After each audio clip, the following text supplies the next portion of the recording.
Hello, welcome to this very special edition of the Pace Report. I'm Brian Pace, reporting live at this year's 2023 New York City Winter Jazz Festival. As you know, at the beginning of 2023, during the first week of January, the 2023 Winter Jazz Festival took place both here in New York City as well as Brooklyn, and well over 150 artists and groups performed at those venues, as well as there were special seminars with journalists, musicians, as well as curators and publicists and managers. I was honored during this year to cover a saxophonist who for the last decade has really been knocking down a lot of doors, both socially as well as musically. James Brandon Lewis hails from Buffalo, New York, and this gentleman performed at Nublu at this year's 2023 New York City Winter Jazz Festival with his power trio, performing new music from his new album, Avant Garde, which is now available on Anti Records. Now, this gentleman really is a force to be reckoned with, and you'll see what I'm talking about with his power trio. During COVID, he released a project titled Jessup Wagon, which is dedicated to the life of the great Dr. George Washington Carver, as well as he's the first recipient of the Doctoral Program in Creativity at the University of the Arts. I had a chance to sit down and break bread with James to talk about his brand new record. Also, we sit down and reflect on some of the very important origins of him growing up in Buffalo. As you know, Buffalo has produced some very important musicians, including the great Grover Washington Jr., as well as the late Dr. Lonnie Smith. Also, we sit down and talk about why Dr. George Washington Carver was the muse for this special project that he released during COVID, as well as talk about and reflect on some of his very, very important rudiments and some of his heroes, including the great Matthew Shipp, as well as his heroes, Sonny Rollins and the great John Coltrane.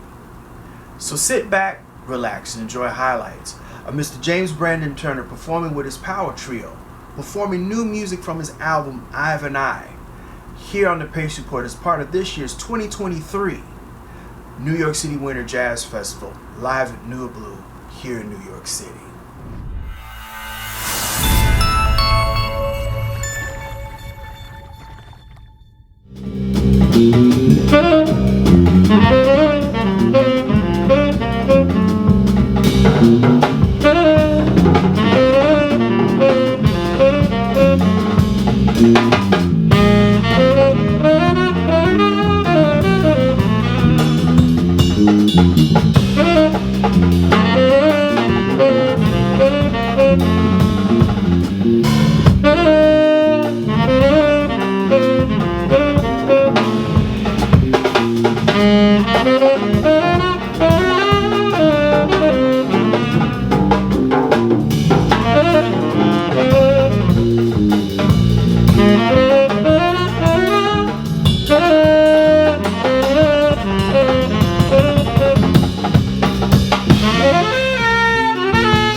Nublu was a very unique experience. The world got to see and hear the new music. Tell everybody about your new record. The new record is entitled I of I. It's coming out on Anti Records. Features Chris Hoffman on cello, Max Jaffe on drums. There's a few selections where cornetist Kirk Kanufke guest appears, as well as Shahzad Ismaili on he's on actually Moog on one of the tunes, and then I have the Mastetics out of DC, Anthony Pirog on guitar, Brendan Canty on the drums, and Joe Lally on the bass. And that rhythm section is a part of legendary group Fugazi from the punk rock era. Legends. So yeah, so that's pretty much it. And the concept behind the record, just a greater sense of self. You know, thinking about having more of a, you know, being introspective, you know, as opposed to always having my view this way. You know, what are my influences? What am I about? And it's funny because one of the interludes on the album, foreground, middle ground, and background, actually came from a conversation I was having with Henry Threadgill about sound and how to perceive sound. You know, the whole idea of watching a movie and you have a foreground, middle ground, and background, or if you're looking at a piece of visual art, it's the same concept, except thinking about sound, you know, your sound.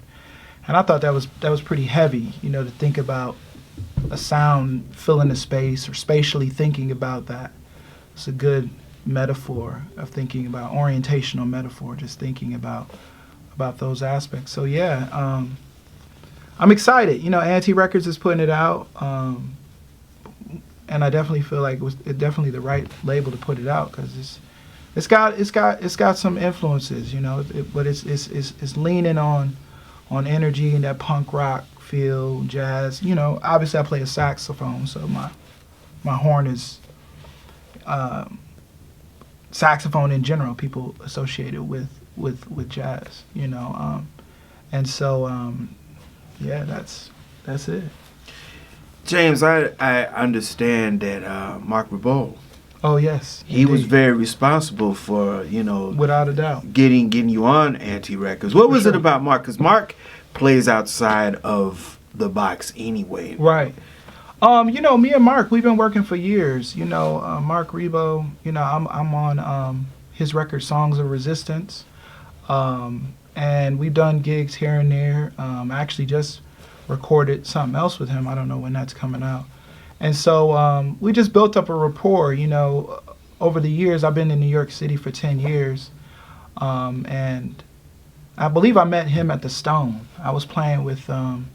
That's his hangout. Yeah, I was playing with Frank London. Shout out to Frank London. Amazing trumpet player. He's got his amazing ensembles. And so that's how I met him, and all of this was kind of just a natural synchronicity. You know, on the record, Thurston Moore does the liner notes. I met Thurston actually at a writers conference. Not conference. The Jack Kerouac School for Poetics out in Colorado, at the Naropa Institute, back in like 2000.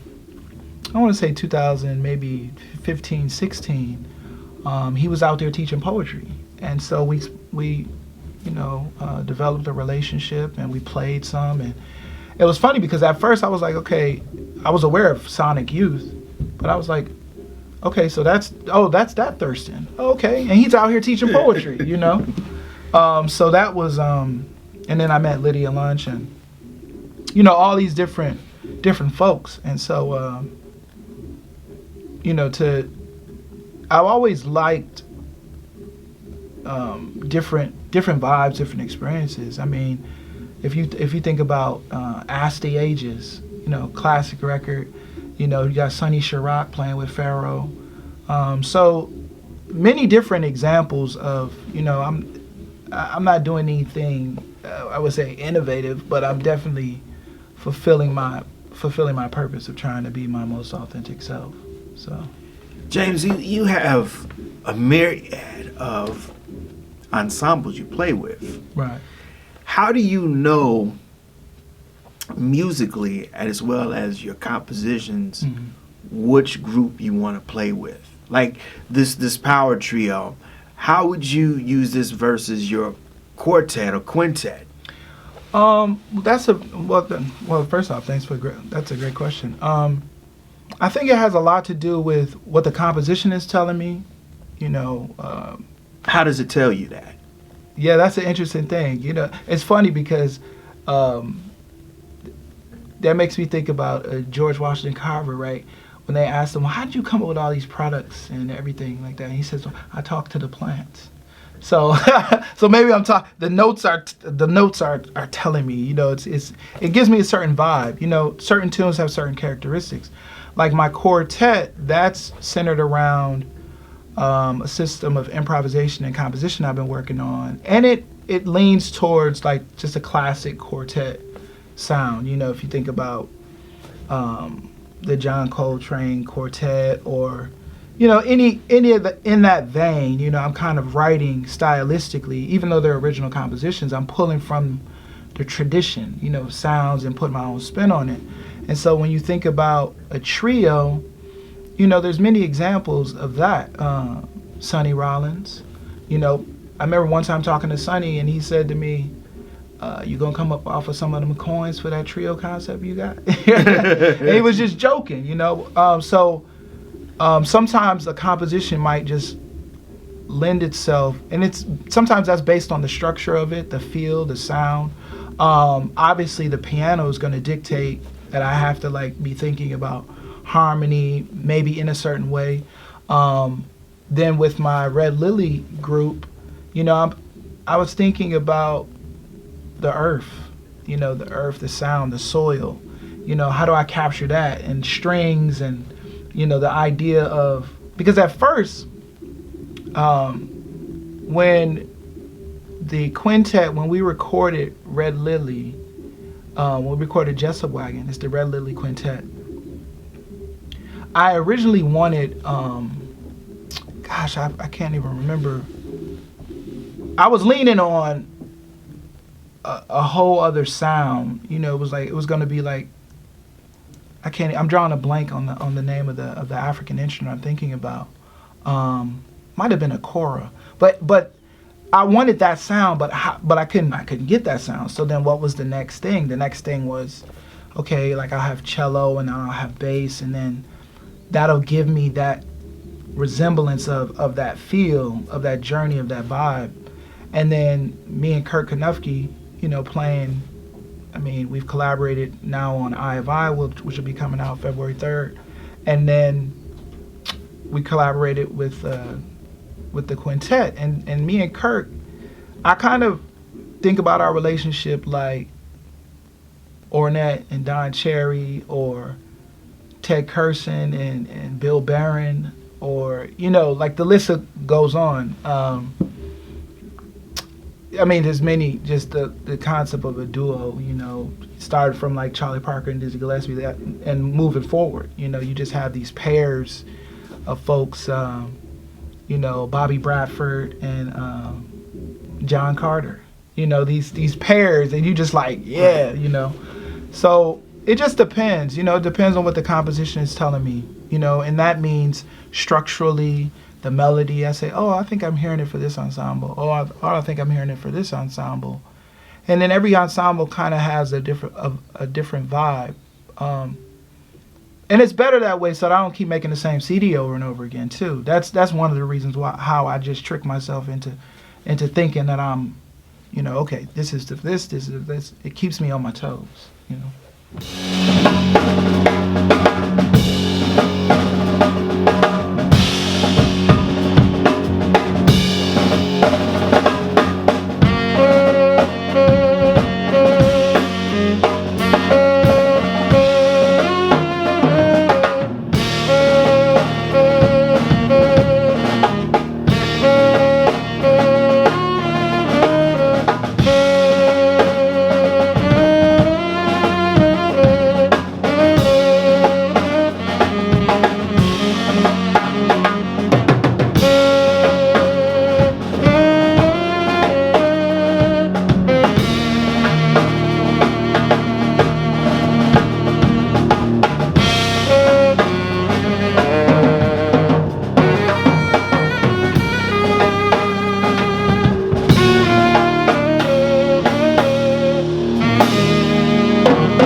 musically, Yeah. you know, at 39 years old, are there more things that you're working on as far as your compositions or as far as shedding, you playing, your style there? Because, I mean, you play Modal, you play Avant Garde, you play straight ahead.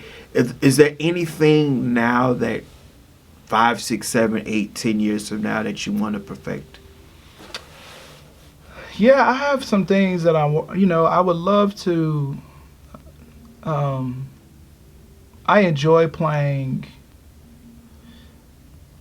That's a tough question. You know, I would like my sound to continue to improve. There's many. I mean, the work is never ending. I think I am on a search. I am perfecting some things, trying to perfect some things, but those things are not things that are in relationship to whatever the world thinks. It's in relationship to how I feel about myself and what I need to work on. You know, like sometimes when I put on the greats, a lot of times I do a lot of emotional mapping. You know, like, so if I come up with a composition, right, and I'll put on my favorite tune, like for instance, let's say Archie Shepp playing with Abdul Ibrahim, playing alto, and him playing Left Alone, right? Mm-hmm. So I'll put on Left Alone. I'll put on that version of Left Alone, and then I'll sit with it. And then I'll listen to my composition I came up with and see if it struck me the same way. You know, that emotional, that vibe. And if it doesn't, then I got to go back to work. You know, so I spend time with the composition, and that's what I'm trying to do. Like recently, I listen to so many different kinds of music. You know, one week I'm listening to, you know, one of my favorite records that the great and the bassist and friend and mentor of mine, William Parker, is Black Beings.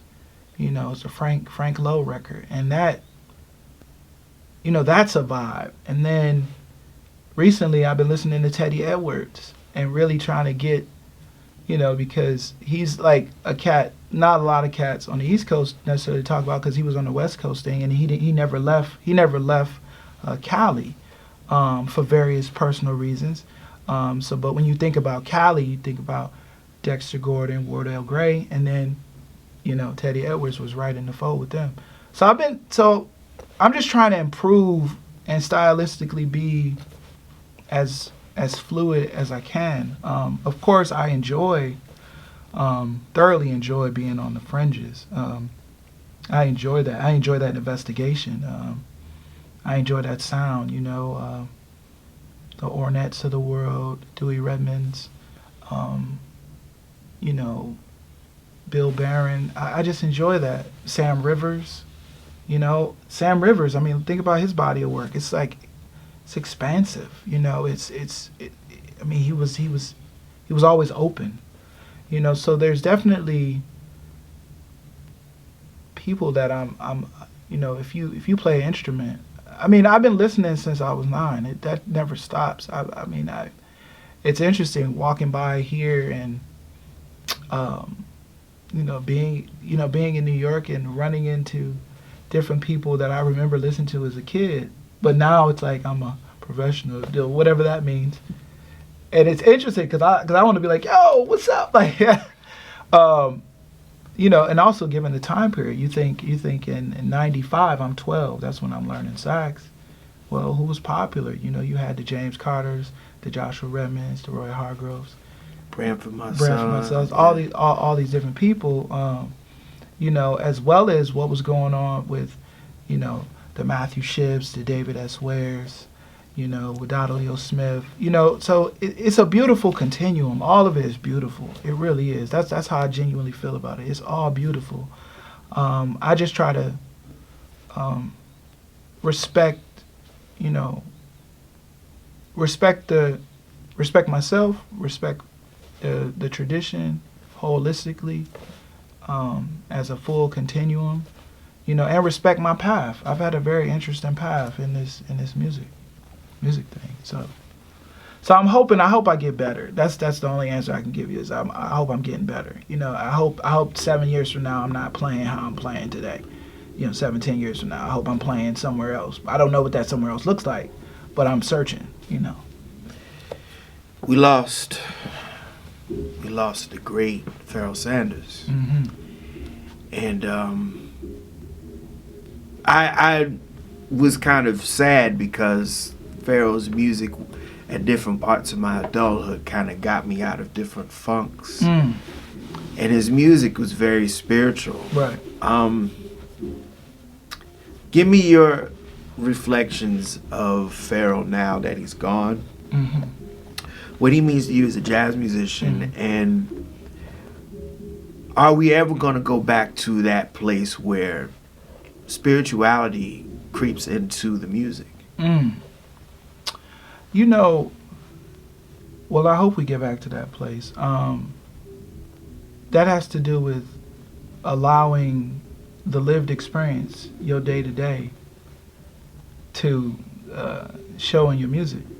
And I think a lot of times, I mean, I can't speak for everybody, but I know in my own playing, I don't have a choice. I have to be emotional. I have to evoke what, you know, as best I can communicate through the music. The music is a reflection of my life, of my purpose. And I think when I think about Pharoah Sanders, I've gotten to hear him, fortunately, gotten to hear him quite a few times in my life. Any of these people you observe, when they're playing, they're fully in it. It's like a vacuum. And you can tell they are locked in. And with him, I mean, there was definitely a few moments where I'm listening to him play and I'm like, you're not even here. I'm not even here. or he's like off the mic and you can still hear him. Yeah. He's off the mic, you can still hear him. And then you're looking, where's the reverb at? No, there's no reverb. My man is generating that sound is that resonant just by him. He's activating that. And one of the first records I bought as a kid with my own money was Love Will Find a Way? With the Phyllis Hyman joint? Norman Connors produced that record. Yeah. And you know what? And it's interesting because not a lot of people talk about that record, but like... It's one of the most beautiful records he ever Yeah, it's put. amazing. But when I was a kid, and I would go to Record Theater, which is right near University of Buffalo, and for me, I was just buying records. You know, I'm 13 years old. I wanted to buy anything with a saxophone on it. That's what my vibe was. And that was one of the first records. And I said, wow, man, this cat is playing. And obviously where I'm from kind of, you know, like Buffalo is a beautiful ecosystem of it's multifaceted genres, you know, so like I could get with the Pharoah because, you know, Grover Washington Jr. is from where I'm from. I could get with that specific record. Totally different players of the same lineage, mind you. We'll get into that later. But I think that there's so much music in Buffalo that the premise is if it's grooving, we got your back. Like, and that's the way I grew up. You know, it's like. But Buffalo, you guys had Grover, you had Rick James, you had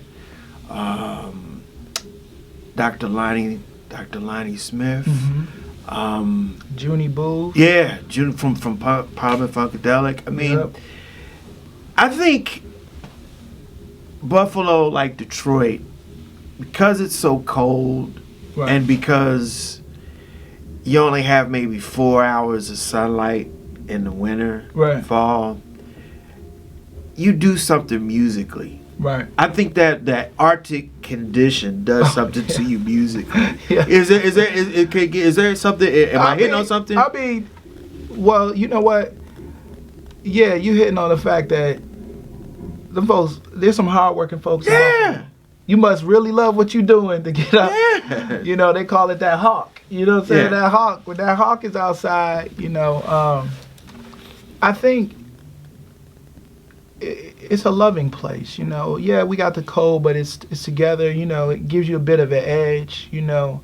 I like the fact, you know, in recent years, there's a lot of amazing musicians that I still keep in contact with, and who've cultivated a beautiful, continue to cultivate a beautiful scene in Buffalo.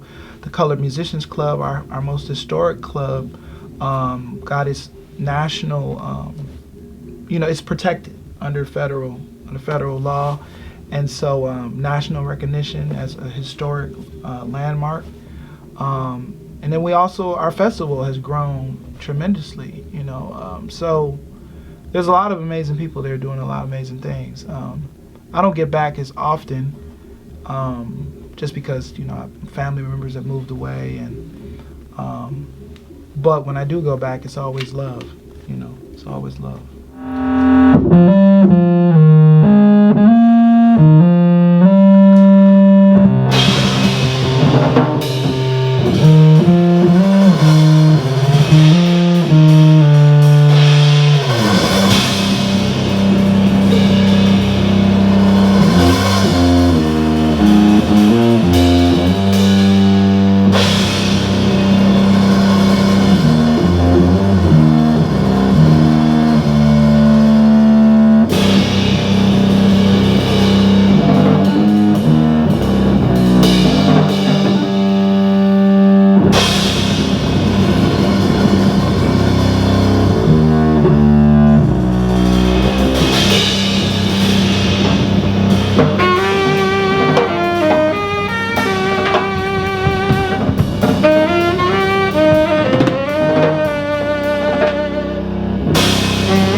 You're the first recipient of the Balvente Doctoral Program in Creativity at the University of Arts. Mm-hmm.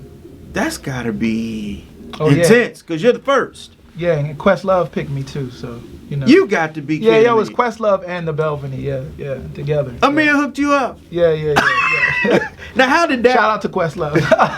how did that happen? Well, basically, I had, you know, I'm always trying to learn and grow. You know, there's a part of me that, you know, like, school has its purpose, it is what it is, but then there's another part of me that enjoys learning and the pursuit and the flexibility of that program. It's a doctorate of philosophy and creativity. It's one of the first low-res PhD programs, so I have to be there like twice a year, but I've been working on my research for the last 10 years. It's just I decided to apply to the University of Arts into this program because it would give me the flexibility to continue to tour, put out albums, so on and so forth. And so I applied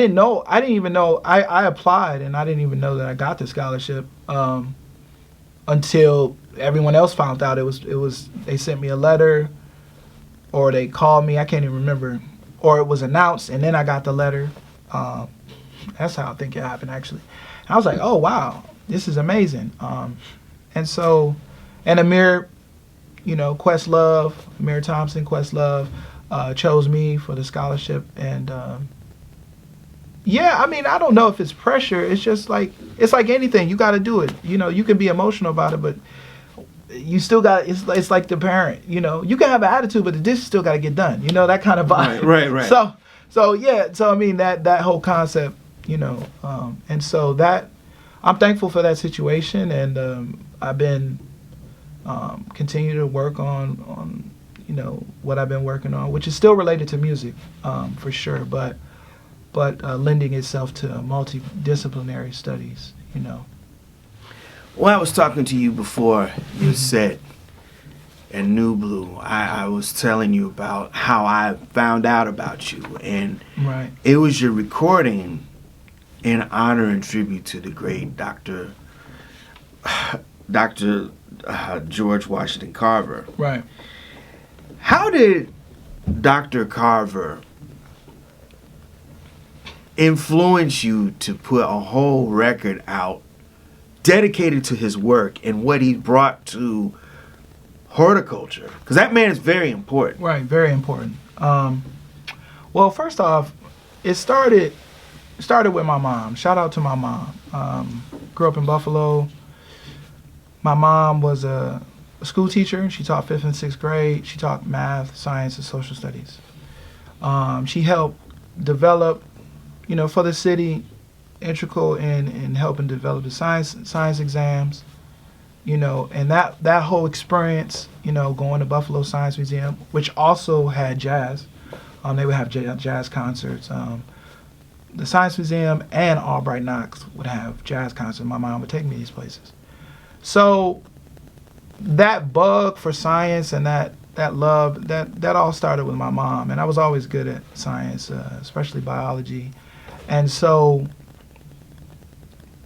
you know, as you get older and once you've done transcribing and being a fan of this person and that person, you start to examine your own life. And so I remember when I was like 9, I had to do a report on George Washington Carver. I think it was like Black History Month or something. And I remember that experience, like during COVID, actually. And, you know, there are certain things that I'm everything is purposeful. Nothing is random, especially with my titles and different things I think about. I would like to leave little nuggets for different people, the youth, you know, titles. I think about all these things. Just like people affected me. Like when I was 12, I remember checking out, I'm 12, I'm checking out Josh Werner, I'm checking out self-titled album, Groove X. right? I said, well, who's X? Who's Groove? And he's talking about Malcolm X. I said, wow. So that's something that I try to embody. You know, it's like I want to make a statement. I want to make little nuggets of information for the youth, you know, little secrets. And so I was like, okay, who's somebody in my past that I really, you always hear these names, especially Black History Month. You hear all these names, but do you really know the names? You know, and I was challenging myself, do you really know George Washington Carver?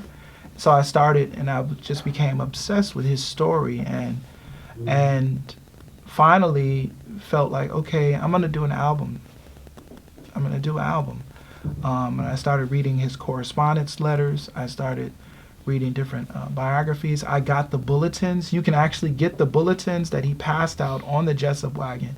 There's 4 volumes. It's called The Complete Works of George Washington Carver on Amazon. So I got the 4 volumes. It's got recipes in there. It's got everything. You know, how to nurture your soil, the whole works. So I started that process, and then through that process, melodies start to develop because I'm inspired. I'm going off inspiration. You know, it's simple. You just map that, and of course, mapping is, you know, that's a term borrowed from like your neurological. You know, your synapses and neurons connecting and sparking and doing different things. So I would get that inspiration, and I would come up with, you know, if I'm thinking about the Jessup wagon as it's traveling, that's that. And that first track, you know, that, I mean, first of all, who puts the title track first? But I thought, I'm doing that. And so, and then conceptually, I always think about beginnings and endings. I don't think I have any album of mine that starts with the sax. So I said, I'm gonna start this one off. And compositionally, I thought about that. And then, you know, it's got this kind of like, you know, I'm not into these categories, but for whatever, it's got this kind of like New Orleans vibe to it, you know, this little shuffle, military vibe, and then ba-da, ba-da-da-da, and I can see it visually in my mind. I could see I could visually see George Washington Carver on the Jessup wagon, going through town, taking care of folks, you know, and so he was so in tune to nature. He was very his in tune with surroundings. And what's crazy is when he was making all of these inventions, people thought he was crazy. Of course, people definitely did. But you know, then there were people who didn't think he was crazy, like Ford. Ford loved George Washington Carver so much, built a childhood replica, built a childhood replication of George Washington Carver's childhood home. That's how much he loved.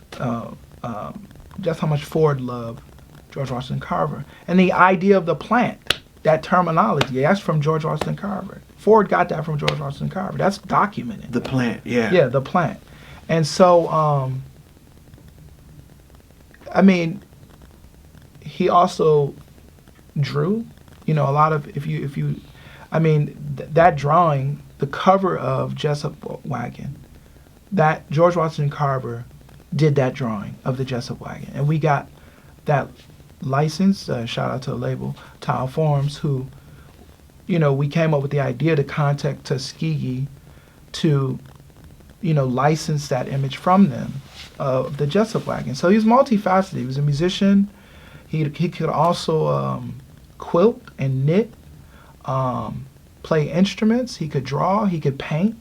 There's not a lot of his paintings left because there was a fire, but just a multifaceted person. And so I often wonder, like, what happened to the Renaissance feel? Or is it still around, but we just, you know, because we're so compartmentalized. Everything's so compartmentalized. I think another thing, too, is we've become, we're in an era of social media. Right. And social media has shorten our attention spans. Right. So anything that deals with art, culture, academia, intellectual, right. that's not on the foreplank. Right. I think that's another reason why we're kind of in the predicament that we are now. We want to see more basketball players and rappers than we do writers, right, producers. Right. That's the thing now. Right.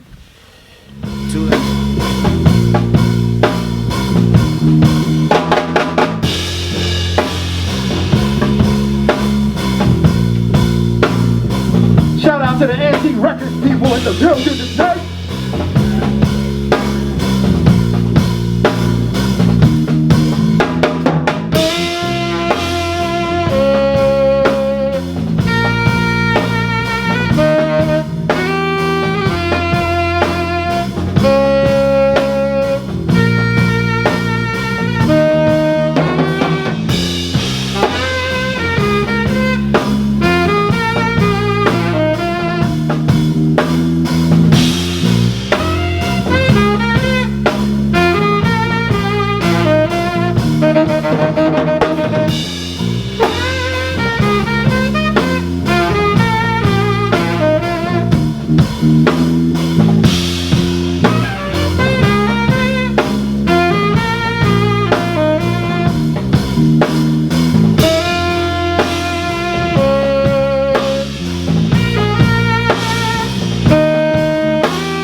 James Brandon Lewis, what does Black American music mean to you?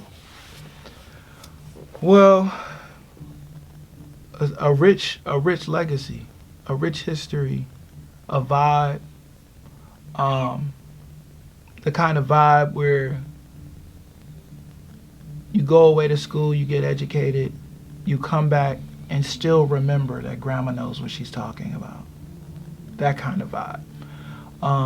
For me, it's folk, it's of the earth. Folk in the highest regard. Inspirational, motivating, cast iron skillet.